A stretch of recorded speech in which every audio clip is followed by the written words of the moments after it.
All right, today I want to remind all of us not to forget to ask yourself, what do you need to feel loved and valued in your relationships? Because sometimes we get so stuck in our current dynamic, we forget what we actually believe we deserve from a partner and how we want to show up in our relationships. Have you forgotten that? Because it's worth remembering. What do I need to feel safe and heard and valued? This is about us. Stop thinking about your partner and just think about you. What do you need to feel loved? How do you feel appreciated? Now answer, are you allowed to have those needs in this relationship? Now you can think of your partner trying to take emotion out of it.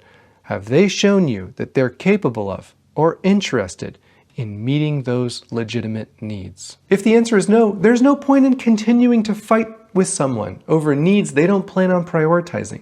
There's no point in holding someone else accountable to a standard they never agreed to. There's no point in arguing with someone who is committed to misunderstanding you. And there's no point in being vulnerable with someone who only hurts you. So what's the solution? Well, it's pretty simple. Leave or stay. Most of you tend to want this relationship to continue, and that's fine, but we have to acknowledge what's not working and get professional help. They don't want to go to counseling? Tough. I didn't want to go either.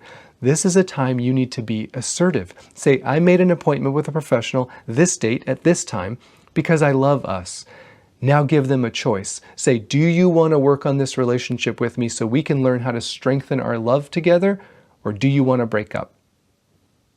I bet the success rate is higher that they show up. Do you see how that's a different conversation than, do you think maybe one day you would go to counseling with me? If we're going to stay in this thing, we have to change the dynamic. Nothing changes if nothing changes. I know you already feel overextended. You already feel like you're babying them along. I get that.